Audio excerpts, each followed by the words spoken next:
La primera ponencia es de Ángel Menéndez Resac. Es catedrático de universidad, le conocéis casi todos, abogado de prestigio, jurista, ha sido redactor de leyes administrativas.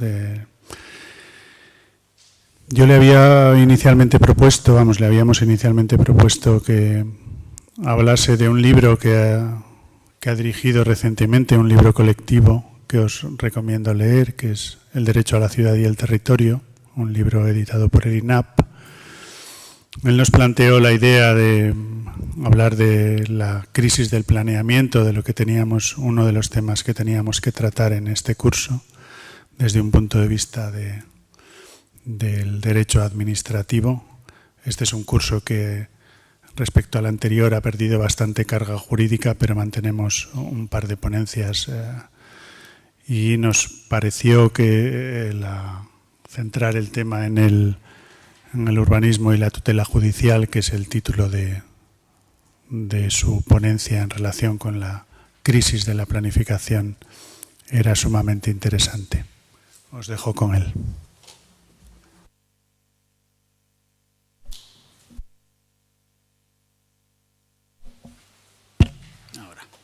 Buenas tardes. Agradezco al colegio que me ha invitado otra vez a intervenir en este curso tan interesante que organiza en otoño.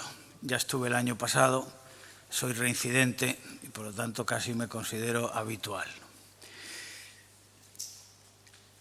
El tema de esta ponencia lo elegí, como acaba de decir Fran, porque me parecía de más actualidad. El libro a que él ha hecho referencia es el libro homenaje al profesor Balbé, catedrático de Derecho Administrativo de la Universidad de Barcelona, fallecido prematuramente a los 40 y pocos años en 1962, y que fue, según todos los testimonios, el redactor material del texto definitivo de la Ley del Suelo de 1956. Pero claro, en ese libro pues hay muchas cosas, ¿no? Hay temas muy variados. Comentar aquí el índice o fijarse en algún trabajo concreto me parecía que podía tener menos interés. Basta con dar noticia de que ese libro existe, y se llama así, El derecho de la ciudad y del territorio, y está configurado por colaboraciones de varias generaciones de juristas españoles especializados en el derecho urbanístico, desde los más viejos hasta las nuevas generaciones.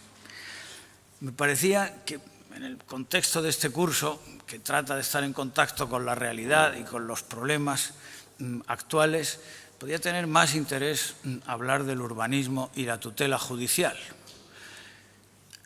Cuando vivimos en un momento en el que se han producido pues, auténticos terremotos judiciales a consecuencia de las anulaciones de planes de urbanismo, cuando también hay planteados muchos problemas con las ejecuciones de sentencias, especialmente de demolición, que pasan años y años, claro, también en situaciones difíciles de asumir socialmente, ¿no? Porque 8 años después, cuando las viviendas ya están habitadas, no sé qué, cuando parece que no pasa nada, pues de repente llega una sentencia judicial que ordena la demolición porque se ha anulado la licencia. Hay muchas cuestiones que me parecen de interés y que voy a aprovechar esta oportunidad para transmitir. Teniendo en cuenta que, según me han dicho, la mayor parte de vosotros no sois juristas, ¿no? Dicho al revés, hay muy pocos juristas, pues me voy a dejar de teorías, voy a ir al grano, voy a plantear los problemas reales, cuál es la situación actual y qué posibles líneas de modificación normativa podrían seguirse. El esquema que voy a seguir se articula en torno a estos 4 puntos. En primer lugar, la existencia de acción pública en materia urbanística, que quiere decir que cualquiera, aunque no tenga la condición de interesado, puede recurrir, puede ejercitar acciones en vía judicial para requerir la observancia de la ley, de la legislación urbanística y de los planes. En segundo lugar, haré referencia a la anulación de los planes y los problemas que plantean. En tercero, la anulación de licencias y, por último, la ejecución de sentencias. Finalizaré con algunas reflexiones apoyadas en opiniones doctrinales y también de mi propia cosecha. Es una regla tradicional del derecho urbanístico español desde la Ley del Suelo de 1956 la existencia de acción pública. En el artículo 62 del vigente texto refundido de la Ley del Suelo y Renovación Urbana Estatal de 2015 se recoge en los términos que tenéis en la pantalla. Será pública la acción para exigir ante los órganos administrativos y los tribunales contencioso-administrativos la observancia de la legislación y demás instrumentos de ordenación territorial y urbanística. En los últimos años, la acción pública se ha extendido a otros ámbitos, pero es bastante extraordinario, sobre todo visto con perspectiva, que en la Ley del Suelo de 1956 se reconociera ya esta acción en términos prácticamente idénticos a los que se recoge en la ley vigente. Y es bastante extraordinario por una razón, porque como seguramente sabéis, en el contencioso administrativo español, para poder recurrir hay que tener una legitimación cualificada. Es decir, hay que ser titular o de un derecho subjetivo, soy propietario y por lo tanto esta decisión me afecta, o al menos de un interés legítimo, que el Tribunal Supremo, en una jurisprudencia muy reiterada, ha interpretado con el criterio del beneficio-perjuicio.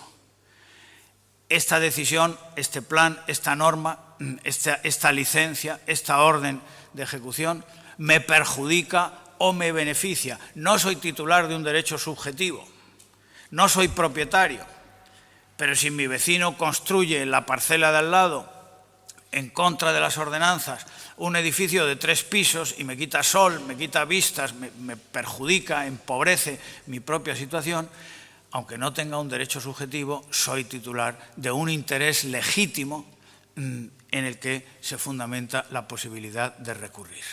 Esa era, en 1956, y sigue siendo hoy, 70 años más tarde, la regla para poder recurrir, para poder interponer recurso contencioso administrativo contra disposiciones o actos administrativos. Legitimación cualificada. Y por eso era y sigue siendo bastante extraordinario que en la legislación del régimen del suelo se reconozca la acción pública. El fundamento también es fácil de entender, pues lo que quiso el legislador es recabar la colaboración ciudadana para exigir el cumplimiento de la legislación y de los planes aprobados a su amparo, a sabiendas de que se movía, y en gran parte nos seguimos moviendo, en un contexto de una gran indisciplina urbanística, en que muchos agentes actúan siguiendo una política de hechos consumados. Yo construyo y después a ver quién es el guapo que me lo tira. Bueno, claro, la acción pública concebida en esos términos, pues en principio es benéfica. Supone un llamamiento, como he dicho, a la colaboración ciudadana para asegurar el cumplimiento de la ley y de los planes. Pero todo instrumento, eso en derecho lamentablemente es muy habitual, es susceptible de una aplicación o de una interpretación recta y de una aplicación perversa. Y lo que ha ocurrido en el ámbito del urbanismo es que se ha pervertido el ejercicio de la acción pública, que ha sido utilizada sencillamente como un instrumento para chantajear a la administración o a los particulares beneficiarios de determinados actos jurídicos. Naturalmente, la interposición de un recurso por alguien que no tiene un derecho subjetivo ni un interés legítimo, pero basándose en esta acción pública reconocida en el ordenamiento jurídico, genera una situación de incertidumbre. con el comportamiento errático que tienen muchos jueces, pues a saber, ¿no? El recurso no tiene ningún fundamento, pero igual al juez se le ocurre tal y anula el plan o anula la licencia. Traigo aquí un testimonio de uno de los más ilustres administrativistas españoles que se han dedicado al urbanismo, el profesor Tomás Ramón Fernández Rodríguez, catedrático de la Complutense, ya jubilado hace unos años, y autor de un manual de derecho urbanístico que desde hace muchos años se llama El Catón, porque es el libro más recomendable para iniciarse en estos temas. Pues en un artículo publicado hace unos meses en la revista de Administración Pública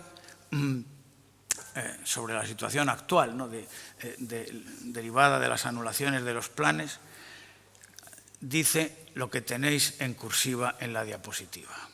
Mi experiencia ya larga me lleva a la profunda convicción de que la acción pública en materia de urbanismo no solo no ha aportado nada positivo, sino que ha contribuido a normalizar la corrupción, porque ha propiciado la aparición de personas que han hecho de ella una profesión.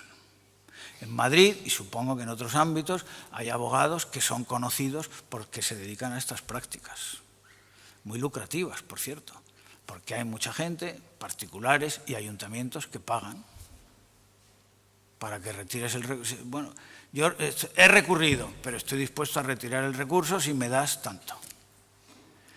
Esa es la perversión de la acción pública, que no está en el significado de la institución, como he intentado explicar, pero que, apoyándose en la letra de la ley, pues muchos más o menos desaprensivos han utilizado de una forma torticera. Esta es la situación actual. Claro, significa que hay muchos recursos que no se interponen en defensa de la legalidad, sino con miras puramente lucrativas para obtener ventajas económicas. ¿Qué se puede hacer? Pues en mi opinión lo que se podría hacer aquí es mantener la acción pública, pero restringirla como se ha hecho en materia de medio ambiente. La Ley 27/2006, que regula los derechos a la información, a la participación en la toma de decisiones y al acceso a la justicia en materia de medio ambiente, que incorpora al derecho interno las estipulaciones del Convenio de Aarhus en Dinamarca y las dos directivas europeas que lo incorporaron al derecho europeo, pues esta ley incorpora esas previsiones al derecho interno, mantiene la acción pública, pero restringida.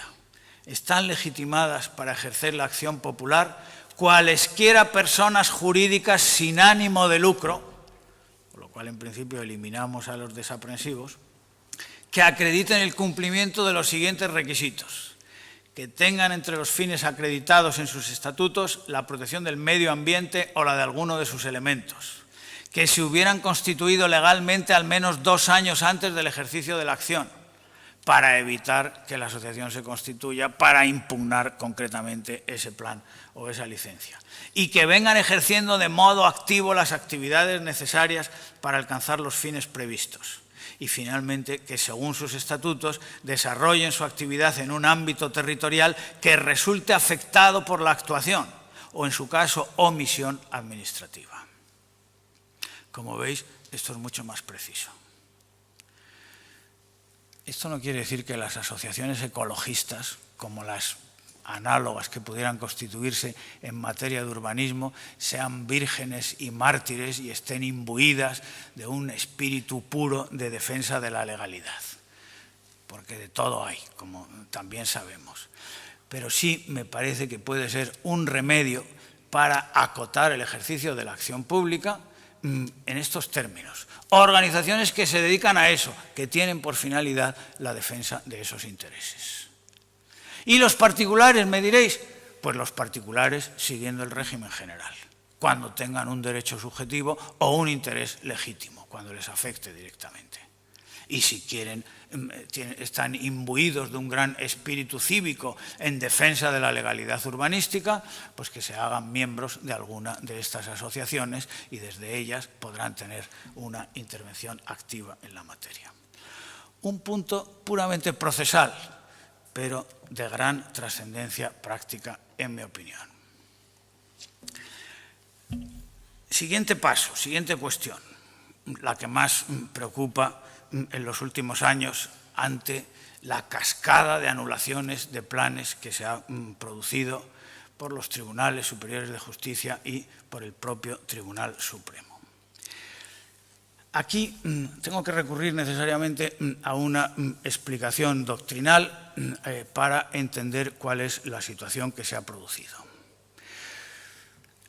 En los años 70 y principios de los 80 había una discusión sobre la naturaleza jurídica de los planes.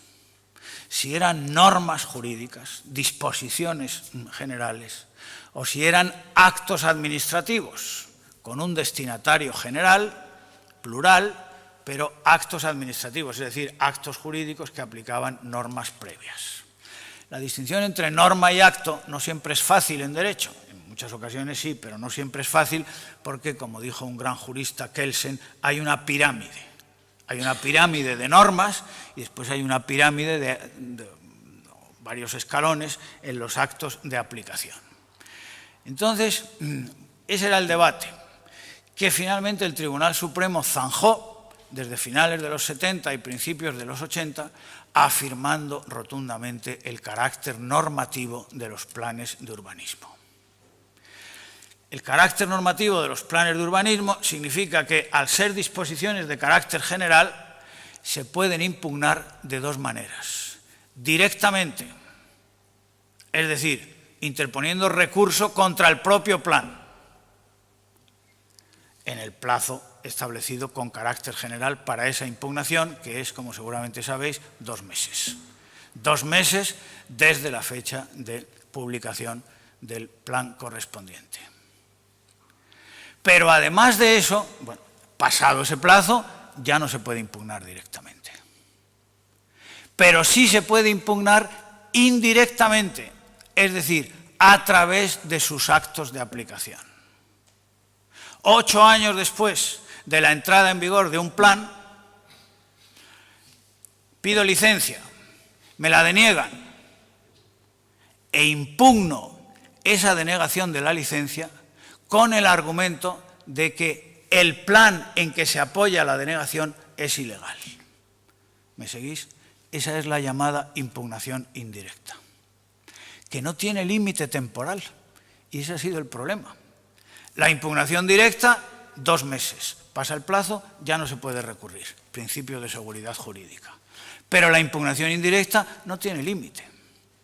Entonces, 8 años después, 10 años después, 20 años después de la aprobación de un plan, y cuando ha desplegado sus efectos, se han ejecutado sus previsiones, etcétera, etcétera, alguien impugna el otorgamiento de un acto de aplicación, una licencia o su denegación o una orden de ejecución con el argumento de que el plan es ilegal y el juez o tribunal competente estima el recurso y anula ese plan.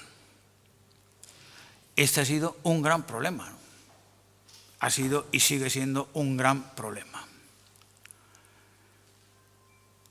La única limitación que ha establecido la jurisprudencia es, en este ámbito y en todos, es que la impugnación indirecta de los planes o de cualquier disposición administrativa no se puede basar en defectos de forma. Falta este informe, no se dio audiencia, no se cumplió el plazo para la práctica de tales pruebas o no se practicaron determinadas pruebas que se habían solicitado. Eso no se puede alegar en la impugnación indirecta, pero sí lo que se alega son defectos sustantivos, el plan es contrario a tal artículo de la ley del suelo o del reglamento de planeamiento. Pues entonces, sin límite temporal, por esta vía de la impugnación indirecta, se pueden anular los planes. Primer punto, primera consecuencia derivada de esa doctrina jurisprudencial sobre el carácter normativo de los planes de urbanismo, que no está en ninguna ley, ¿no? Ni ha estado nunca en ninguna ley, ¿no? Es una construcción jurisprudencial, bueno, y doctrinal, ¿no? Muchos autores han mantenido esta tesis. Segundo punto, también importante. Al ser norma los planes de urbanismo, si están viciados, si incurren en infracciones del ordenamiento jurídico, la consecuencia será siempre la nulidad, no la anulabilidad. En la teoría general del derecho, también en el derecho público, hay 2 grados de invalidez. Nulidad, de pleno derecho, se suele decir. Anulabilidad, se puede anular. ¿Cuál es la diferencia? Pues que la nulidad de pleno derecho no es subsanable y la anulabilidad sí. Se anula, pero se puede convalidar. El Tribunal Supremo, y en esto ha insistido especialmente en los últimos años, porque la jurisprudencia anterior no había entrado apenas en esta cuestión, pero en los últimos años, ya en el presente siglo, el Tribunal Supremo ha sentado categóricamente la doctrina de que los vicios de los planes dan siempre lugar a la nulidad. Porque las normas o son válidas o son nulas, pero no son anulables. No hay esa tercera posibilidad, que sí existe, en cambio, en los actos administrativos. Un acto administrativo, un acto de aplicación de una norma, puede ser nulo de pleno derecho o puede ser anulable. En el primer caso no se puede convalidar, en el segundo sí. Esto ha tenido una enorme consecuencia en relación con la anulación de planes, porque claro, el Tribunal Supremo ha rechazado la imposibilidad de cualquier subsanación. ¿Se anula el plan porque falta motivación? Bueno, pues la administración concernida, el ayuntamiento correspondiente, aporta por vía de subsanación esa motivación. El Tribunal Supremo dice, ni hablar. Eso no es posible porque esto es nulo de pleno derecho.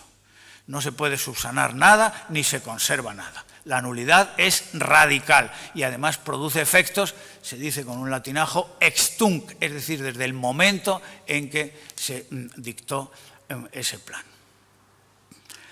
Bueno, en conexión con esto, otra incidencia muy importante ha sido que, por vicios formales, los jueces, los tribunales, anulan todo el plan, sin acotar los efectos de esa nulidad al ámbito afectado, por lo menos cuando se puede hacerlo. Falta el informe de costas. Bueno, vicio formal, determinante de la nulidad, según esta doctrina que estoy explicando, pero anule usted, señor juez o señor tribunal, el ámbito de la costa, no anule el resto del término municipal, ¿no? En el caso de Santander, que no conozco bien, uno de los planes anulados porque no estaba el informe de la Confederación Hidrográfica. Pues, señor mío, anule usted el plan, me permito decir, en relación con los nuevos desarrollos que estuvieran previstos, porque en las zonas ya urbanas ya consolidadas de Santander el abastecimiento de agua estaría garantizado, me imagino, ¿no? Bueno, pues no, como falta ese informe, anulo todo el plan, en todo su ámbito. Y cuarta y última consecuencia, las famosas nulidades en cascada. Si anulo el plan general, se anula el plan parcial o el plan especial y el proyecto de urbanización y el proyecto de reparcelación, todo, salvo las licencias que fueran firmes. Firmes quiere decir que no se hubieran impugnado o que se hubieran desestimado todos los recursos. Entonces, por razones de seguridad jurídica, los actos firmes dictados en aplicación de una norma que luego se anula, subsisten.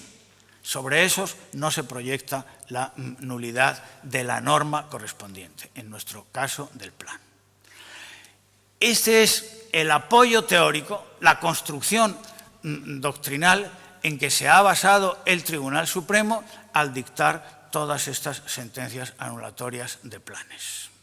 Consideración del plan como norma, las normas solo hay una alternativa, o son válidas o son nulas, y si son nulas de pleno derecho, nada se puede conservar ni convalidar. Y además, la nulidad se proyecta en cascada hacia otros planes inferiores o los actos de aplicación, salvo las licencias. Que esa es otra cosa también que se presta a una reflexión, ¿no?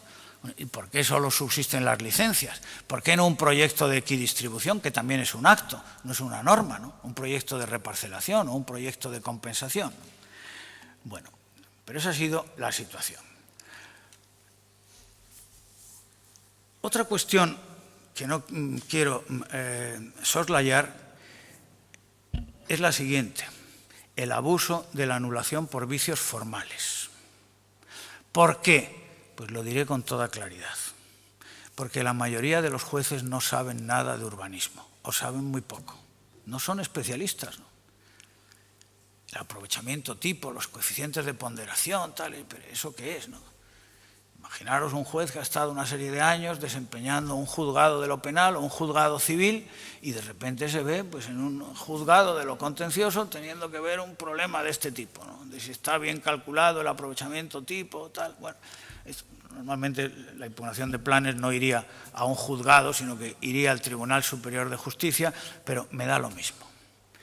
Y entonces, me parece que es un hecho constatable, aunque no tengo estadísticas para probarlo, que muchas veces los jueces lo que están buscando un defecto formal al que agarrarse y así no tienen que entrar en las cuestiones sustantivas. Uno de los más socorridos es la segunda información pública. Como sabéis, en el procedimiento de elaboración de los planes pues hay un trámite muy importante de participación pública para que todo interesado haga alegaciones y tal, y a consecuencia de las alegaciones hay que estudiar y contestar en un informe, tal, pues se introducen modificaciones. Pregunta y problema jurídico: ¿cuándo esas modificaciones son sustanciales? Pues esto ya depende. Para el organismo promotor del plan casi nada es sustancial, porque no le apetece nada tener que hacer una segunda información pública y que le bombardeen otra vez con cientos de escritos de alegaciones. En cambio, para estos abogados conseguidores, pues cualquier modificación es sustancial, aunque hayas variado mínimamente. No, aquí tal, se han saltado la segunda información pública que tenían que haber hecho porque hubo modificaciones respecto del plan aprobado inicialmente, etcétera. Bueno, naturalmente es que siempre las hay, para eso está la información pública, ¿no? Bueno, con esto no quiero decir que no se deba hacer una segunda información pública cuando realmente se ha modificado sustancialmente el plan, ¿no? Lo que quiero poner de relieve es que muchas veces los jueces se agarran a eso. ¡Hala! Me quito el asunto de encima, anulo el plan y digo que había que haber hecho una segunda información pública. O que falta un informe sectorial, de los muchos que hay que pedir. Enseguida hablaremos de esto un poco más. Y esto no solo es un modo de proceder imputable a los tribunales superiores, sino el propio Tribunal Supremo. En esta sentencia, muy comentada en el ámbito académico, hay varios artículos de revista que la comentan, una sentencia de 2015 del Tribunal Supremo que anula el plan de ordenación del territorio de la Costa del Sol Occidental de la provincia de Málaga por ese motivo, porque no se había hecho el informe de impacto de género. Para el que no lo sepa, diré que desde hace algunos años el procedimiento de elaboración de cualquier disposición, no solamente un plan de urbanismo, ¿no?, sino de cualquier disposición, hay que hacer un informe de impacto de género. Y esto cómo afecta a los hombres, a las mujeres, para ver si hay tratamiento discriminatorio o tal. Bueno, pues el Tribunal Supremo en 2015 anula ese plan de ordenación del territorio. No era un plan de urbanismo, los planes de ordenación del territorio ya sabemos que son más laxos, no tienen menos impacto, no deben clasificar el suelo en principio, ¿no?, pero bueno, es un plan de ordenación del territorio que también tiene carácter normativo, según la legislación de ordenación del territorio de Andalucía y de las demás comunidades. Pues por falta de informe de impacto de género, el Tribunal Supremo anula en 2015 ese plan de ordenación del territorio que se había aprobado 9 años antes, en 2006. Lo menos que puede decirse es que es desproporcionado, ¿no? En Boadilla del Monte, el plan general, recientemente en el mes de marzo o abril de este año, ha sido anulado por el Tribunal Superior de Justicia de Madrid por la misma razón. Yo he hablado en alguna ocasión, ¿no?, en plan relajado, ¿no?, con algunos magistrados del Tribunal Supremo sobre este tema. Dice, pero hombre, ¿cómo hacéis esto? No, es que el informe de impacto de género es preceptivo en el procedimiento de elaboración de normas. Y es verdad, tienen razón, ¿no? Dice, si lo único que pedimos es que en la memoria del plan se diga que no tiene ningún impacto de género. Con esa línea, con que ponga una línea, no tiene impacto de género, pues ya está. Hombre, es muy formalista eso, ¿no? Pues si tienes esa postura receptiva, digamos, puedes deducir que si la memoria del plan no dice nada sobre el impacto de género, pues es que no lo tiene. Y si alguien considera que sí lo tiene, pues que lo impugne y lo demuestre. Bueno, lo que quiero poner de relieve es este fenómeno del abuso en la anulación de planes por vicios de forma. Y la jurisprudencia consiguiente, que ya he comentado, sobre la imposibilidad de subsanar y de conservar las actuaciones anteriores, lo cual es terrible, ¿no? Porque hay que empezar de cero, ¿no? Aquí tengo una sentencia, bueno, yo esta presentación la voy a dejar y por lo tanto la podéis ver ahí porque tampoco voy a estar leyendo todos los párrafos de la sentencia, ¿no? Pero en esta pues hay una doctrina bastante interesante, muy discutible en mi opinión, pero bastante interesante para entender la interpretación que hace el Tribunal Supremo.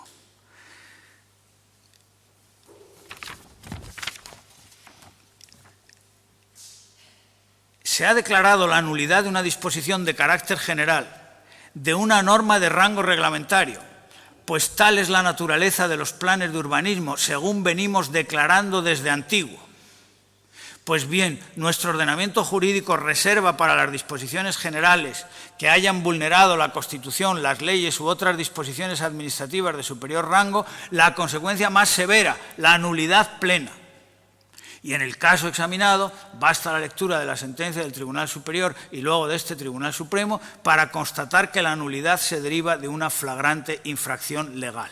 Este grado máximo de invalidez comporta que los efectos de la nulidad se producen ex tunc, es decir, desde el inicio, desde el momento en que se dictó el plan. Y por ello no pueden ser posteriormente enmendados. Con lo cual, pues claro, en unos procesos de planificación que son muy laboriosos, como todos sabemos, y que se dilatan mucho en el tiempo, pues resulta que la anulación por un vicio de forma determina que haya que empezar de cero, borrón y cuenta nueva, en un planteamiento absolutamente desproporcionado. Sobre la nulidad en cascada ya he hablado antes, no quiero extenderme más. Y en relación con los informes preceptivos, que es otro problema muy serio, porque cada vez es más difícil legislar y también planificar, ¿no?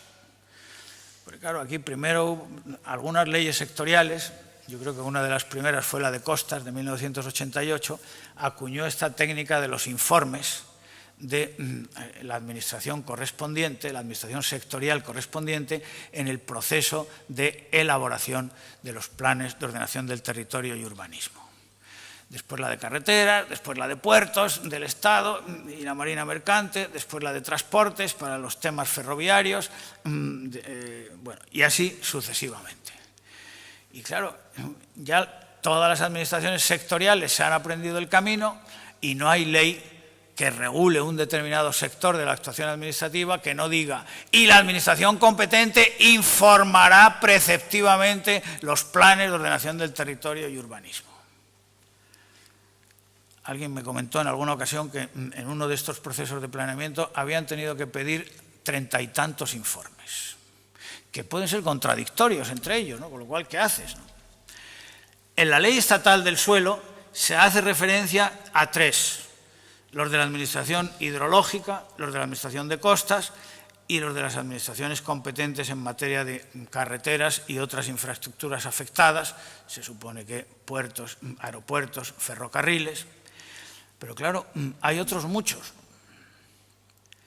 Porque falte uno solo de estos informes, ya se anula el plan, sin posibilidad de subsanar y con esa nulidad radical que dice el Tribunal Supremo. Pues francamente, es desproporcionado. Lo digo otra vez. ¿Qué pasa si no se emite un informe según la legislación vigente? El artículo 80 de la Ley de Procedimiento Administrativo Común de 2015 dice lo que tenéis en la pantalla.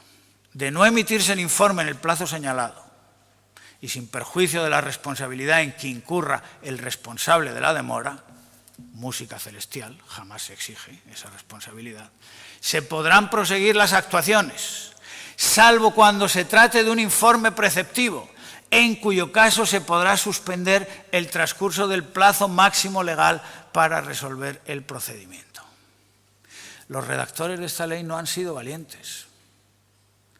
Salvo cuando, o sea, se pueden seguir las actuaciones salvo cuando se trate de un informe preceptivo. Es decir, se pueden seguir las actuaciones cuando las podías haber seguido sin pedir el informe, porque se supone que era un informe meramente potestativo o facultativo. Pero ay de ti, si el informe es preceptivo, ya no puedes ampararte en este precepto legal que dice que puedes proseguir las actuaciones, sino que se podrá suspender el transcurso del plazo máximo legal para resolver el procedimiento. Por lo tanto, el organismo promotor del plan tiene que cruzarse de brazos y decir, bueno, pues vamos a ver si este otro tiene a bien contestar y emitirme el informe. Hay otro precepto en este mismo artículo que es algo más positivo, en mi opinión. Si el informe debiera ser emitido por una administración pública distinta de la que tramita el procedimiento y transcurriera el plazo sin que aquel se hubiera emitido, se podrán proseguir las actuaciones. Esto sería lo correcto, en mi opinión.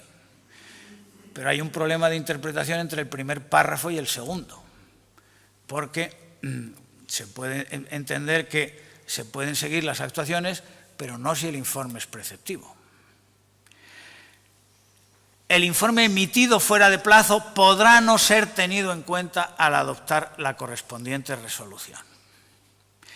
Esta es la regulación del tema en la nueva Ley de Procedimiento Administrativo Común, que, como veis, sin pretensión de hacer un análisis exhaustivo, pues no es nada satisfactoria, no permite extraer criterios muy claros sobre si se puede seguir la tramitación, si se ha omitido un informe preceptivo o no. Y claro, te la juegas, ¿no? Porque si sigues te acoges al párrafo segundo y dices, pues no me ha contestado, prosigo las actuaciones. Y después ese organismo te impugna, la Confederación Hidrográfica, ¿no? Te impugna. Y el juez estima, efectivamente el informe es preceptivo, usted no esperó, tenía que haber esperado, no sé qué, y ya se anula el plan con todas esas consecuencias demoledoras que hemos visto. Se cae todo el castillo de naipes. Eso cuando la legislación sectorial no establece algo mucho peor, que es que si no se emite el informe, se entiende que es desfavorable. Esto es lo que dice la legislación de aguas. Artículo 25.4 del vigente texto refundido. Que yo hace unos cuantos años, cuando se tramitaba la luego non nata reforma de la Ley de Aguas de 2006, siendo Antonio Serrano secretario general de Aguas y Costas y ministra de Medio Ambiente Cristina Narbona, pues tuvimos una reunión en la que yo defendí que esto era un disparate, ¿no? No, porque es que esto está apoyado en que el silencio es negativo. Cuando están en juego facultades sobre el dominio público, el silencio es negativo. Y aquí se trata de dominio público. Digo, bueno, pero yo argumenté, no se trata de la atribución de facultades sobre el dominio público, sino de un informe que una administración está obligada a emitir y que no le da la gana emitir. Pues me parece que no tiene justificación que se diga que el informe es desfavorable. Discutimos un poco, al final la ministra dijo, no, que se mantenga como está. Claro, es una invitación a no emitir el informe y al mismo tiempo, y con ello se bloquea el plan. O sea, fijaros la situación, ¿no? El Ayuntamiento X tramita la revisión de su plan general. Pide, con base en este artículo del texto refundido de la Ley de Aguas, el informe al organismo de cuenca, a la Confederación Hidrográfica correspondiente. Esta no lo tiene muy claro, no sabe qué hacer. O le quiere hacer la puñeta al ayuntamiento, que también ocurre en ocasiones, ¿no? no informa y se beneficia de que la ley de aguas dice carácter desfavorable. Con lo cual, el ayuntamiento, ¿qué hace? Estará paralizado, porque ahí sí que hay una jurisprudencia ya muy reiterada, según la cual, sin este informe de la Administración Hidráulica, los planes están viciados. O sea que este es otro tema, dada la proliferación de informes sectoriales, que hay que resolver. Bien, ¿no? Esto ya, pues, claro, responde más bien a los principios de buena administración y a que haya una verdadera cooperación interadministrativa, que ha sido hasta ahora, en mi opinión, el gran fallo del Estado autonómico. El Estado autonómico ha tenido muchas bondades y muchas ventajas, pero no ha funcionado la cooperación administrativa entre administraciones. Cada una va con una visión exclusivista de sus competencias, esto es mío, con un sentido patrimonialista, como si estuvieran solos en el mundo, y no ha habido una verdadera cooperación. Otra cuestión de la que no hemos hablado y que también quiero subrayar es que la anulación del plan produce la milagrosa resurrección del plan anterior que había sido derogado, por el que se anula. Plan de 1964, sustituido por el de 1998, que se anula en 2006 o en 2016 en virtud de una impugnación indirecta. Y entonces el plan de 1964, que todo el mundo tenía por enterrado y amortajado, reaparece como un espectro y aquí estoy yo. Esta es una consecuencia que me parece discutible. Bueno, si el plan, si fue derogado, ¿por qué va a resucitar por el mero hecho de que se anule el plan anterior? Reconozco que es defendible, pero también discutible, ¿no? Me parece que es discutible, ¿no? Bueno, pues se ha anulado el plan, el anterior ya estaba derogado, pues aquí paz y después gloria, no hay por qué resucitar ese fantasma. Pero claro, las consecuencias pueden ser terribles, ¿no? En 1964 o cuando sea, con unos criterios de ordenación completamente diferentes de los del plan anulado, y resulta que el ayuntamiento se tiene que tragar eso, ¿no? Hay que reaccionar. Esto ha pasado también con bastante frecuencia. Hay que reaccionar. En muchas leyes autonómicas hay un instrumento que ya estaba en la Ley del Suelo de 1976, que es la posibilidad de dictar una normativa provisional en sustitución, suspendiendo la vigencia del plan resucitado para evitar sus efectos indeseables y dictando una normativa provisional. Por parte, en este caso sería la Administración Autonómica, en la Ley del 76, pues era la Comisión Provincial de Urbanismo la que dictaba esas normas. Era discutible si esto era o no conforme con la autonomía municipal, pero el Tribunal Supremo, en una serie reiterada de sentencias, dijo que sí, que era compatible esta facultad de dictar una normativa provisional para evitar esas consecuencias indeseables de la resurrección del planeamiento anterior. Y eso explica que se haya mantenido en bastantes leyes autonómicas, no en la de Cantabria, salvo error por mi parte, lo he estado buscando cuando preparaba esta ponencia y no lo he visto.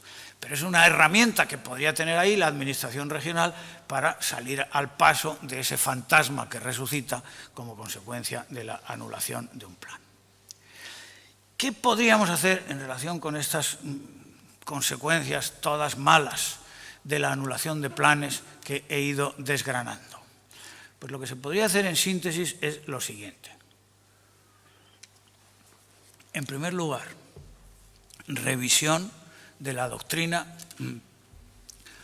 no está aquí, pero sería el primer punto, de que el plan es norma y nada más que norma. Porque, y hay ya bastantes trabajos en esta dirección, ¿no? y se va formando un cuerpo de doctrina sólido, bueno, yo creo que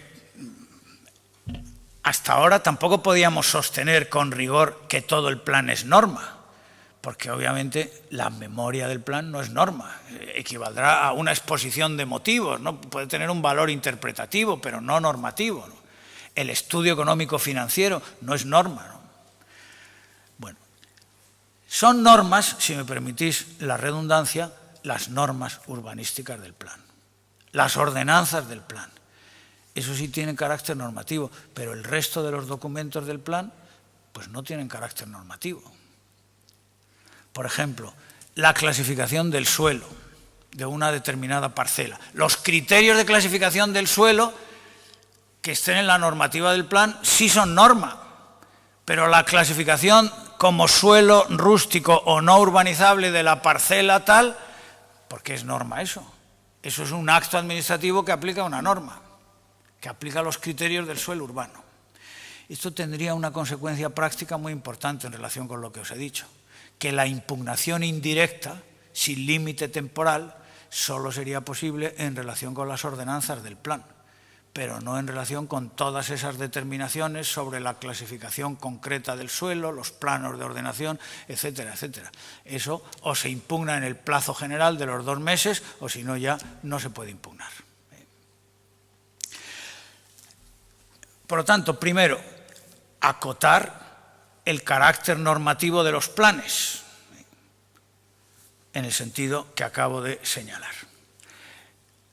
En segundo lugar, revisión de la doctrina de que solo hay nulidad y no anulabilidad. Primero, esta distinción entre nulidad y anulabilidad cada vez es más difícil de trazar.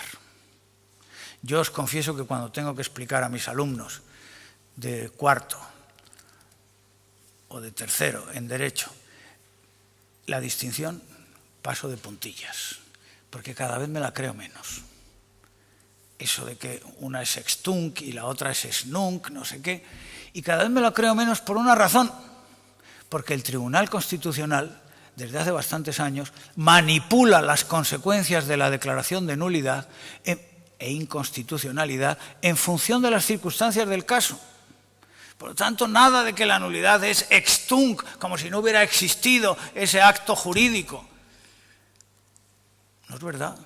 El Tribunal Constitucional, cuando lo considera justificado para evitar males mayores, pues yo recuerdo un caso que afecta a esta comunidad, no recuerdo la fecha de la sentencia, pero se declaró inconstitucional por incompetencia del Estado una ley que regulaba las marismas de Santoña, Hinoja y alguna otra más. Y anuló la ley por inconstitucional, porque el Estado no era competente para dictarla. Pero la sentencia, claro, ¿qué pasaba entonces? Pues que esos espacios se quedaban desprotegidos. Si los efectos de la nulidad eran extunc, incluso si eran ex nunc, desde la fecha de la sentencia, se quedaban desprotegidos. Y entonces el Tribunal Constitucional dijo, lo declaro inconstitucional y nulo, los preceptos de la ley estatal, pero pospongo los efectos de la declaración de nulidad hasta que la comunidad autónoma dicte una ley que proteja estos espacios. Me parece inteligente y jurídicamente impecable. Bueno, me diréis, bueno, eso lo hace el Tribunal Constitucional porque es el Tribunal Constitucional. Bueno, pero ¿por qué no puede hacerlo el Tribunal Supremo también, ¿no? Es decir, pues anulo este plan, pero pospongo los efectos de la declaración de nulidad hasta que se dicte uno nuevo. Y así evito la resurrección de ese plan anterior que puede tener esas consecuencias indeseables. Bueno, por lo tanto, yo creo que esto habría que revisarlo. Habría que dar a los tribunales la capacidad de modular los efectos de la declaración de nulidad, quebrando ese dogmatismo de que solo hay nulidad de pleno derecho y que los efectos se producen desde la fecha en que se dictó el acto jurídico anulado. Tercer punto, importante en relación con lo que os he comentado de los informes y en general de los defectos formales. Posibilidad de subsanar. Posibilidad de subsanar. Anulas el plan porque no hubo una segunda información pública y el tribunal considera que se debió practicar porque se introdujeron modificaciones sustanciales. Bueno, pues muy bien. pues se anula y se retrotraen las actuaciones al momento en que se debió hacer la segunda información pública y se hace.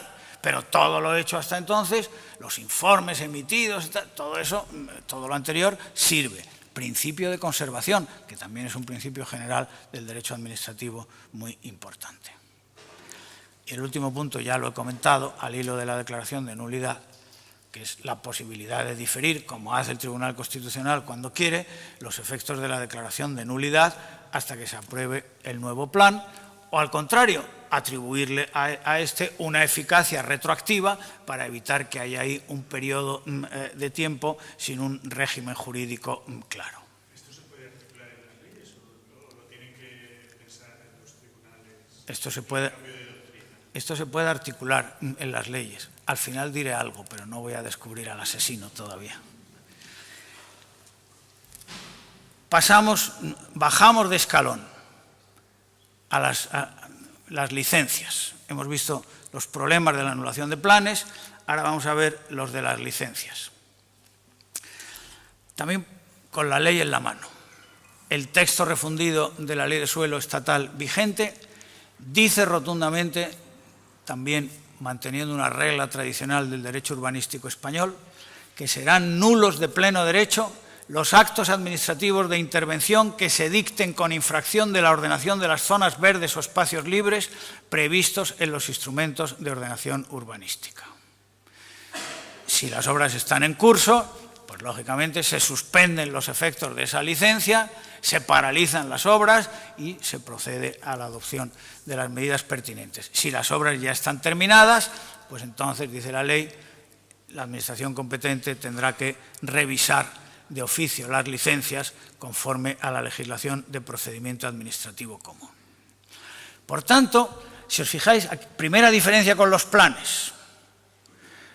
Aquí la nulidad de los actos administrativos es excepcional, solo en los casos más graves.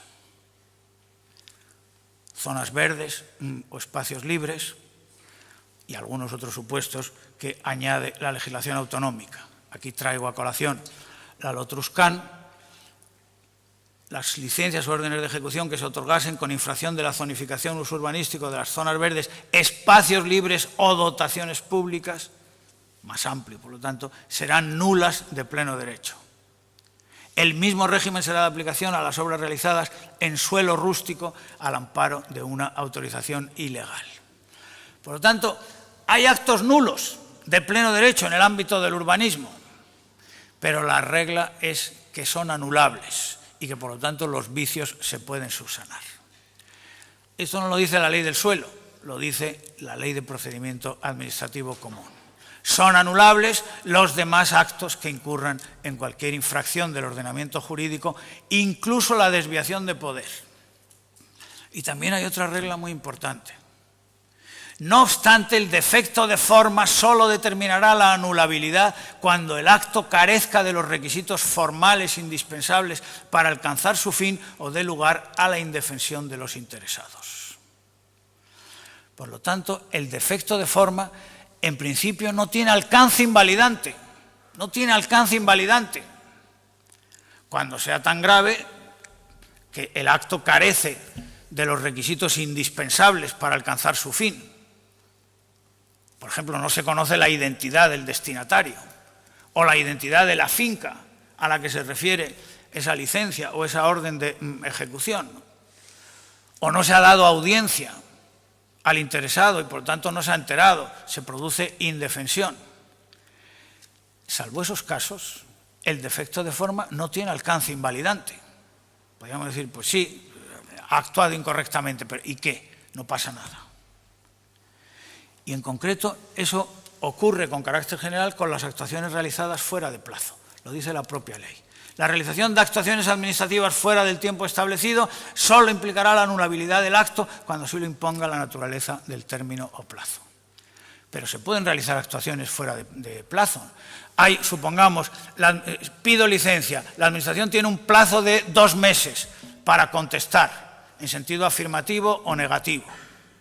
Pasan los 2 meses, puedo aplicar el régimen de silencio, cosa que es muy peligrosa y por eso casi nadie quiere utilizar este mecanismo. Y también puedo esperar a que la Administración resuelva, y resuelve a los 6 meses. Fuera de plazo, a primera vista podríamos decir, realizada fuera de plazo, esa resolución dictada fuera de plazo es ilegal. Pues no, no pasa nada. Las actuaciones administrativas realizadas fuera del tiempo establecido no son invalidantes, no pasa nada. Traigo aquí estos datos a colación para poner de relieve que la legislación administrativa general es muy flexible en cuanto a los defectos formales. Primero, la nulidad es excepcional.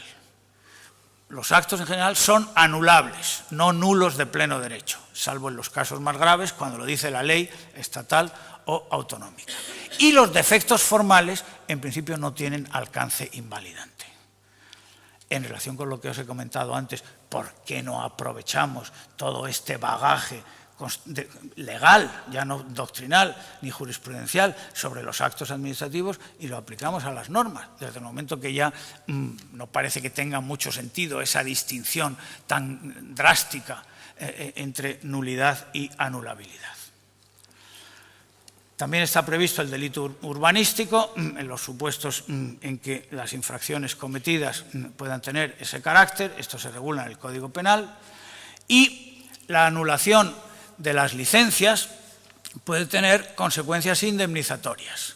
Pero ojo, y esto es lo que quería subrayar, no por el mero hecho de la anulación. El fundamento de la indemnización no es la anulación de la licencia, porque la ley dice bien claro, en este caso es la otra ley administrativa reciente, la Ley de Régimen Jurídico del Sector Público, que la mera anulación del acto administrativo no da derecho a indemnización. Esta surge si el perjudicado demuestra que se le han producido unos daños cuantificables económicamente a consecuencia de la anulación de la licencia. Para eso tiene que demostrar que él no incurrió en dolo, culpa o negligencia grave, porque en ese caso no tendrá derecho a indemnización. Esta también es una regla tradicional de la legislación urbanística española. La carga de la prueba de que el supuesto perjudicado, es decir, el reclamante de la indemnización, actuó de una manera dolosa o culposa, recae sobre la Administración.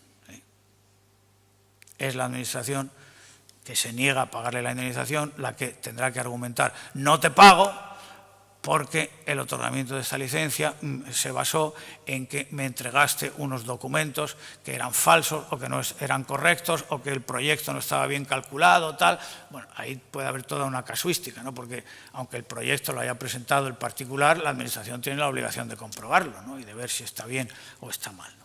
Bueno, en definitiva, lo que quería poner de relieve en el marco de esta ponencia es que la anulación de licencias puede tener consecuencias indemnizatorias, pero no por el mero hecho de la anulación, sino porque el perjudicado pruebe la efectividad del daño y lo pueda cuantificar económicamente.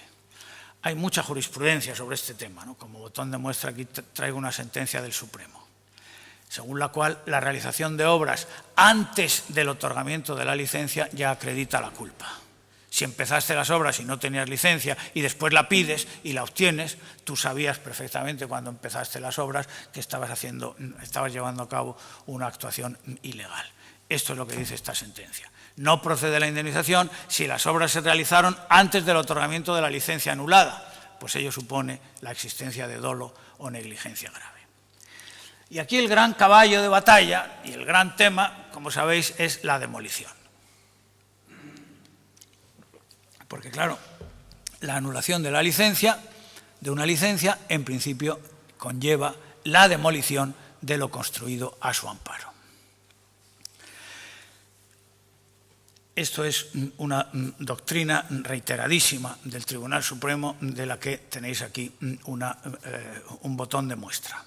La demolición de lo construido al amparo de una licencia declarada ilegal es una consecuencia natural de la nulidad de dicha licencia, como medida precisa y adecuada para la restauración del orden jurídico infringido y de la realidad física alterada.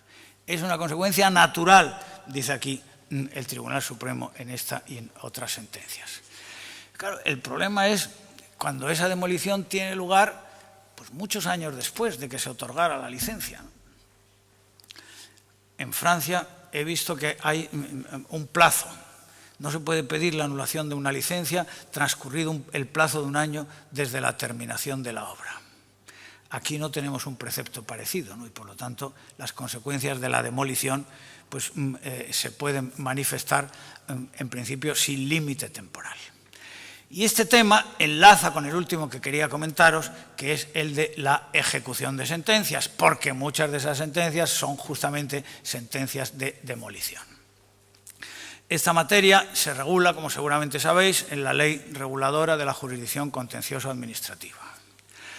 Aquí hay una jurisprudencia constitucional muy clara, según la cual el derecho a la ejecución forma parte del derecho a la tutela judicial efectiva, que está reconocido en el artículo 24 de la Constitución.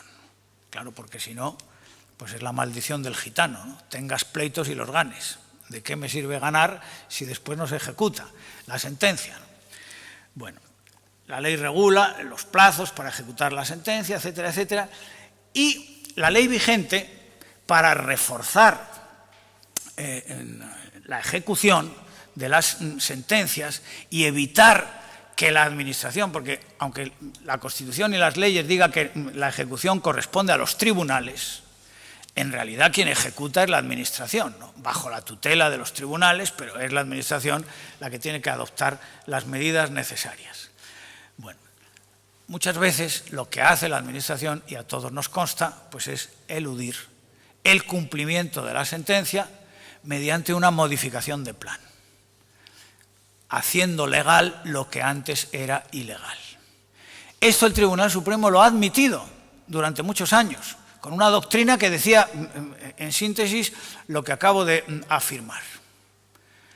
La potestad innovativa del planeamiento permite que lo que era ilegal se convierta en legal a consecuencia de una modificación del plan. Resultado, esas modificaciones de planeamiento se pueden tramitar para eludir el cumplimiento de sentencias. Hay un caso muy conocido, ya relativamente antiguo, pero que me gusta contar, porque es muy ilustrativo. En Tarragona, el ayuntamiento otorga una concesión para poner un kiosco de bebidas en el paseo marítimo, al lado del balcón del Mediterráneo, si conocéis Tarragona, ¿no? en una de las mejores zonas de la ciudad. Claro, comprenderéis que en un sitio de buen clima, un kiosco en esa zona, pues era un lugar privilegiado. Algunos bares de la competencia interpusieron recurso, primero en vía administrativa y luego contenciosa, con el argumento de que esa concesión era ilegal porque el uso en cuestión no estaba permitido por las ordenanzas del plan en esa zona. El Tribunal Superior de Justicia estimó el recurso y, por lo tanto, anuló la concesión. Pero el ayuntamiento se empeñó, o debía tener mucha fuerza el concesionario, y entonces nada más y nada menos que modificó el plan para permitir ese uso en la zona en cuestión. Naturalmente, los recurrentes volvieron a hacerlo y el Tribunal Superior de Justicia de Cataluña les dio la razón, respaldado después por el Tribunal Supremo, con el argumento de que esa modificación del plan había estado guiada por el único propósito de eludir el cumplimiento de la sentencia. Este caso parece bastante claro, por eso lo he contado, pero en otros casos no es nada claro. Una sentencia que anula un plan, modificación al canto,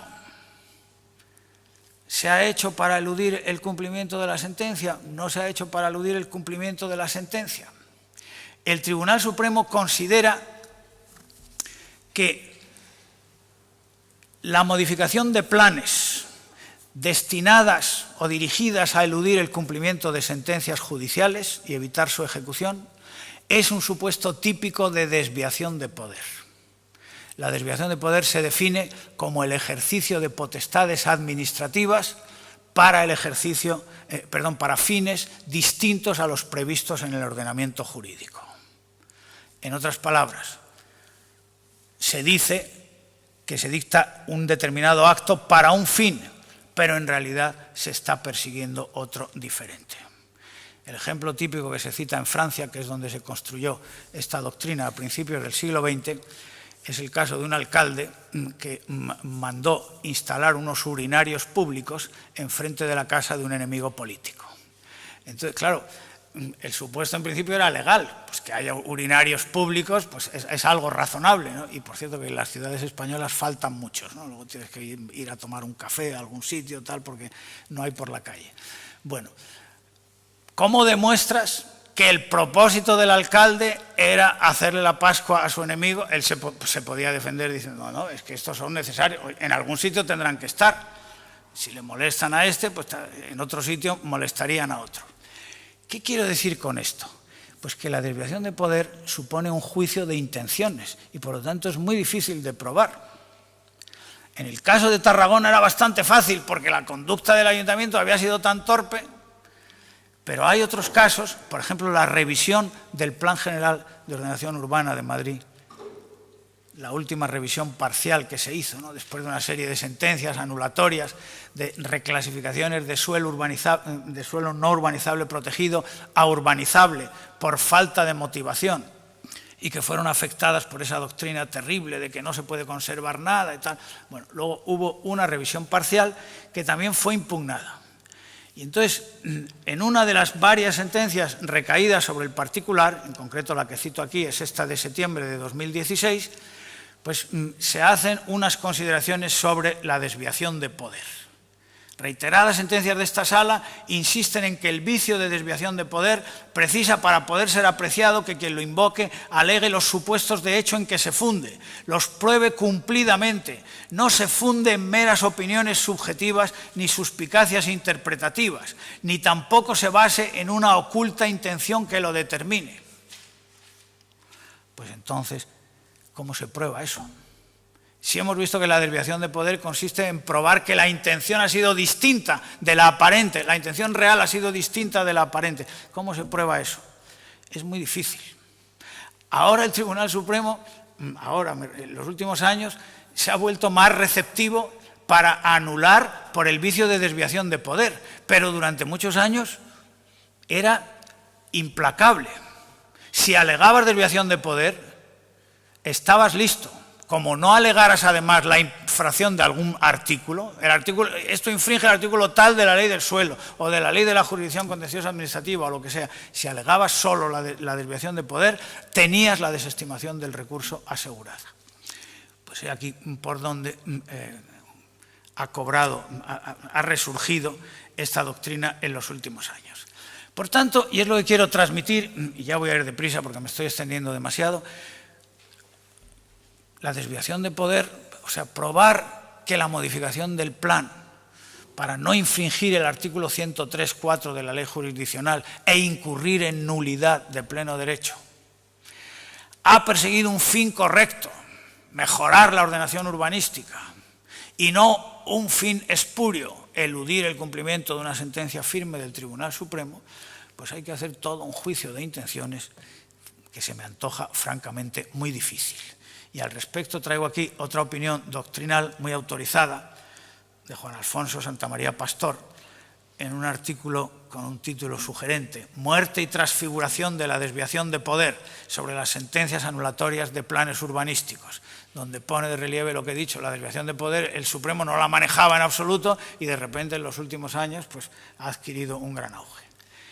Dice Santamaría, concluir de forma objetiva y contrastable sobre la efectiva existencia de desviación de poder es, salvo casos extremos, el de Tarragona, literalmente imposible. Las normas no tienen finalidades ni albergan intenciones, porque unas y otras son fenómenos psicológicos exclusivamente humanos. Algo prácticamente idéntico puede decirse del acto administrativo. Un acto administrativo puede perseguir fines muy diversos. La percepción segura de cuál sea dicha finalidad o finalidades es imposible, porque son fruto de un proceso mental que no trasciende a su autor y que es, por tanto, imperceptible. Pero si Santamaría tiene razón, entonces ¿para qué sirve el 103.4 de la Ley de la Jurisdicción Contenciosa Administrativa? ¿Cómo podemos probar, en algunos casos sí, insisto, ¿no?, que la modificación tenía por objeto eludir el cumplimiento de una sentencia. Otra posibilidad legal, en el artículo 105 de esa ley, es declarar imposible la ejecución. Pero sobre esto hay líneas jurisprudenciales discrepantes, algunas muy estrictas, otras menos estrictas. La doctrina que hoy puede considerarse dominante se refleja, entre otras, en esta sentencia de 2013 que traigo aquí a colación. Lo que tiene que hacer un tribunal es, primero, ejecutar la sentencia en sus propios términos. Si no se puede plenamente, pues por lo menos parcialmente, lo que se pueda. En caso de imposibilidad de ejecución, adoptar las medidas necesarias para garantizar la mayor efectividad de la ejecutoria. Y en los aspectos no cubiertos por esas medidas, indemnización sustitutoria. Es decir, y es lo que quiero transmitiros, la regla, lo que es obligado es que los tribunales procuren el cumplimiento de la sentencia en sus propios términos. Demolición, demolición.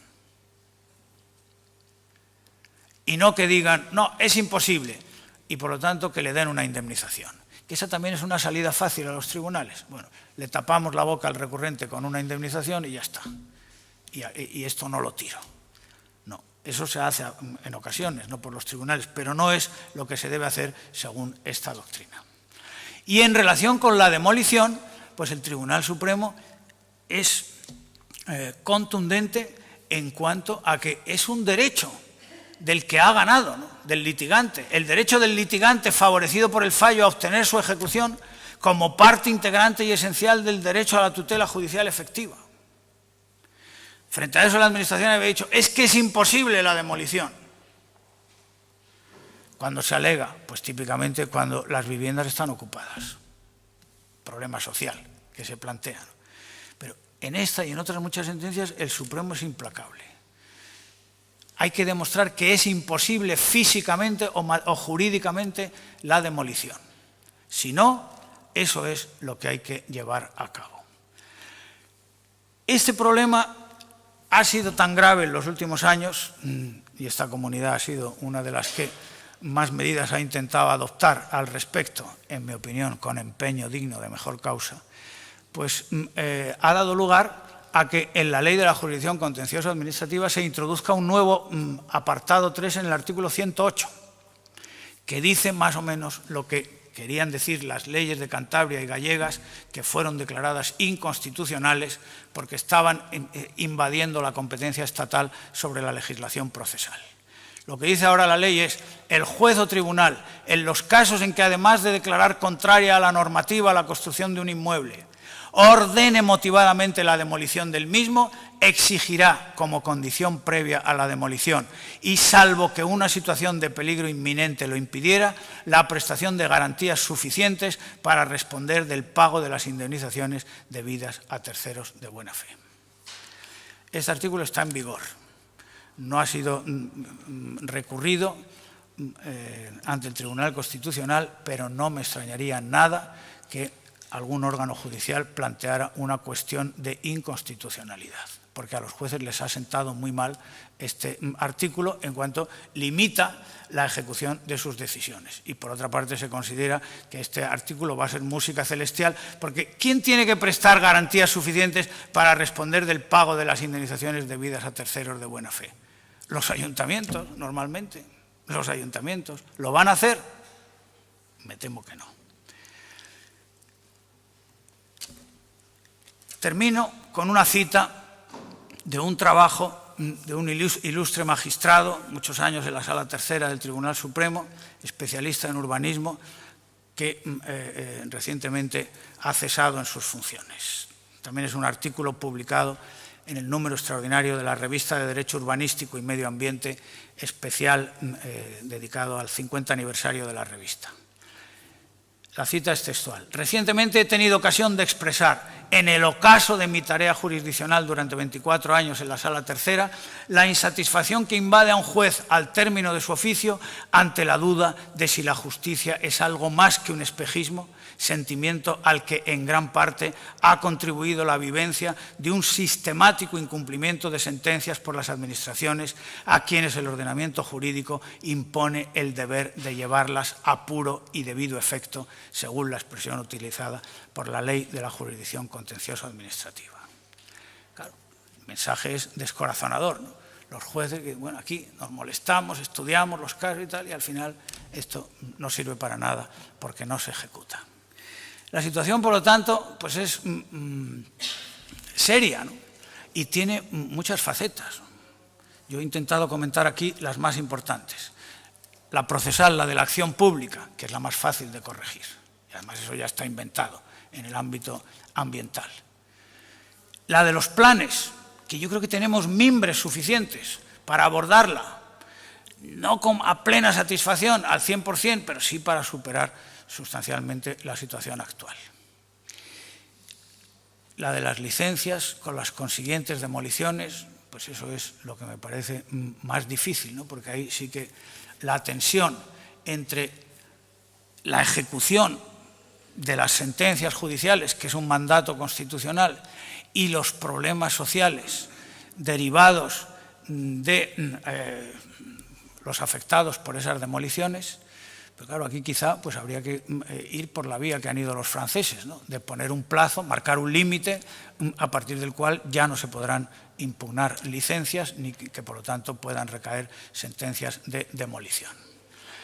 El Ministerio de Fomento es consciente del problema y está preparando, según mis noticias, un anteproyecto de ley para abordar estas cuestiones. Obviamente lo tendrá que hacer en colaboración con el Ministerio de Justicia, porque el Ministerio de Fomento puede tener la iniciativa para modificar la ley estatal del suelo, pero la de la jurisdicción contencioso administrativa pues es competencia del Ministerio de Justicia.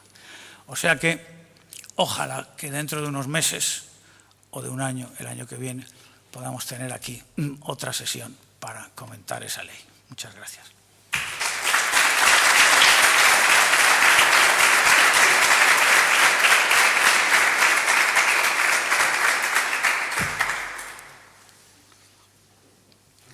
No sé si hay preguntas o estamos mal de tiempo.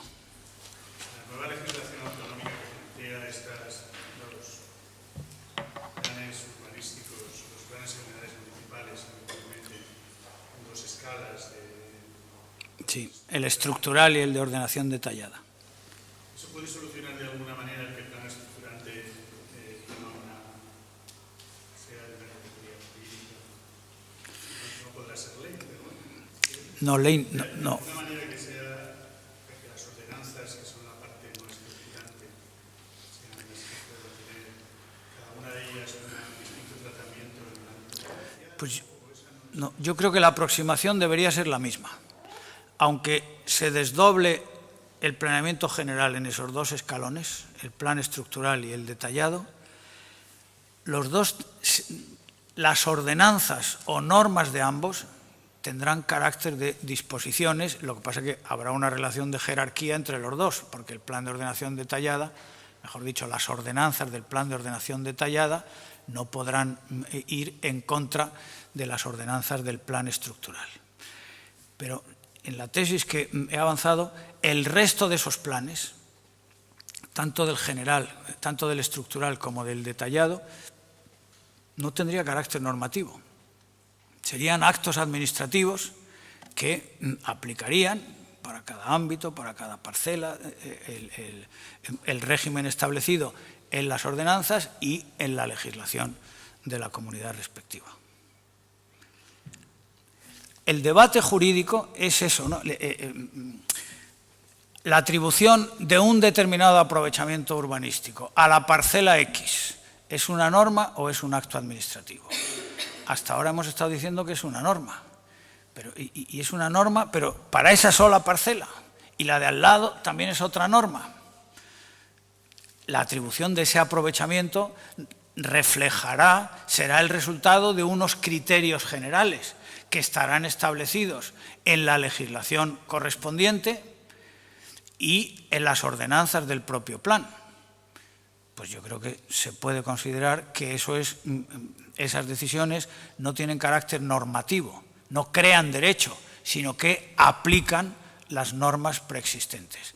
Y por lo tanto ya en todos esos supuestos no cabrá la impugnación indirecta, que ha sido el gran demonio que se ha introducido aquí al no haber un límite temporal. O sea que, en síntesis, no es la distinción entre esos dos planes la que puede ser relevante, ¿no?, sino que el mismo análisis es aplicable a ambos. Tendrán una parte normativa, sus normas urbanísticas u ordenanzas, y el resto no será normativo.